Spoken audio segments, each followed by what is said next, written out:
നമസ്കാരം.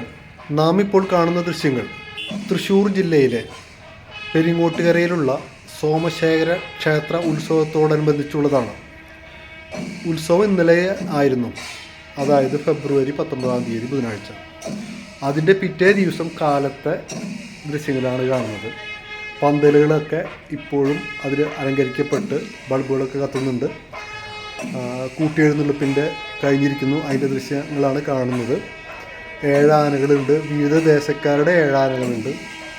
അവ നിരന്ന് നിൽക്കുന്നു.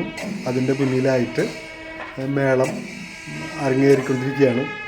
പണ്ട് കാലത്തൊക്കെ 3-3:30 കൂടിയിട്ടാണ് വെളുപ്പിന് കൂട്ടിയെഴുന്നള്ളിപ്പ് ഉണ്ടായിരുന്നത്.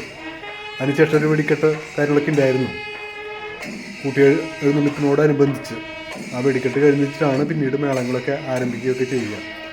ആ സമയത്ത് പിന്നീട് വൈകി വന്നു. അങ്ങനെയാണ് പിന്നീട് ആ പുലർച്ചെയുള്ള വെടിക്കെട്ട് ഒഴിവാക്കപ്പെടുകയും ചെയ്യുന്നു.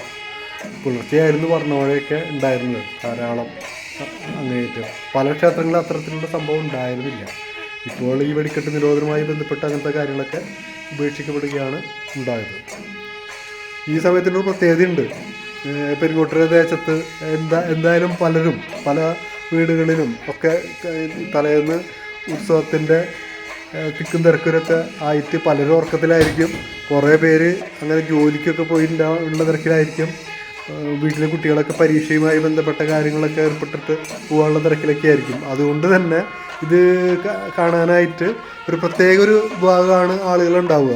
ഇതിന് മാത്രമായിട്ട് ആസ്വദിക്കാനായിട്ട് ഒരു പ്രത്യേക വിഭാഗം ആളുകൾ ആണ് വരിക. മേളവും ശാന്തമായിട്ട് ആസ്വദിക്കാം, ആനകളെയും കാണാം എന്നുള്ള രീതിയിൽ. പുലർച്ചെ ആകുമ്പോൾ ഒരു പ്രത്യേകതയുണ്ട്. ചൂടില്ല, അതിൻ്റേതായ ഒരു തണുപ്പിൻ്റെ അന്തരീക്ഷത്തിലായിരിക്കും ഈ മേളങ്ങൾ എന്ന് പറയുന്നു.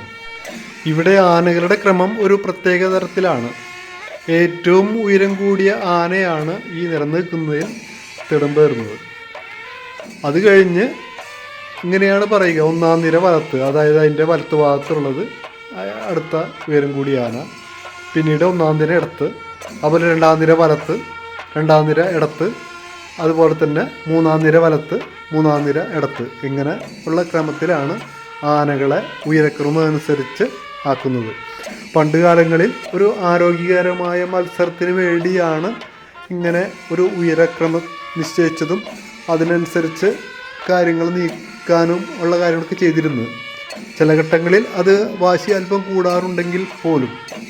അതുപോലെ തന്നെ ഈ മേളം ആണെങ്കിൽ എല്ലാ ആനകളും അണിനിരുന്നതിന് ശേഷം ആരംഭിക്കുന്ന കൂട്ടി എഴുന്നള്ളിപ്പ് എന്ന പ്രക്രിയയ്ക്ക് ശേഷം ആരംഭിക്കുന്ന നല്ലൊരു മേളം തന്നെയാണ് ഇത് എന്ന് പറയുന്നത്.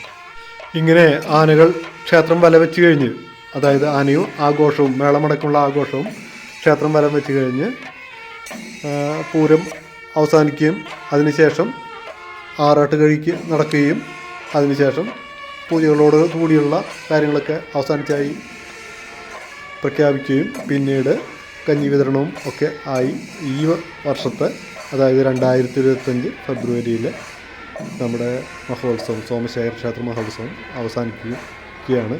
പിന്നീട് ഇത് അടുത്ത കൊല്ലത്തിലാണ് ഇങ്ങനത്തെ ഒരു ഉത്സവം ഉണ്ടാവുക.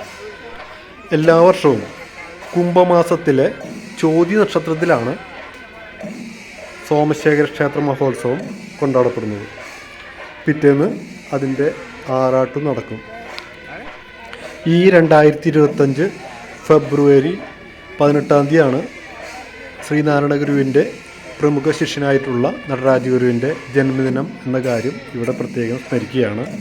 അതായത് ഇപ്രാവശ്യം ഉത്സവത്തിൻ്റെ തലേദിവസമായി വന്നിരിക്കുന്നു. നടരാജ ഗുരു 1895 ബാംഗ്ലൂരിലാണ് ജനിച്ചത്, ഫെബ്രുവരി 18-ന്.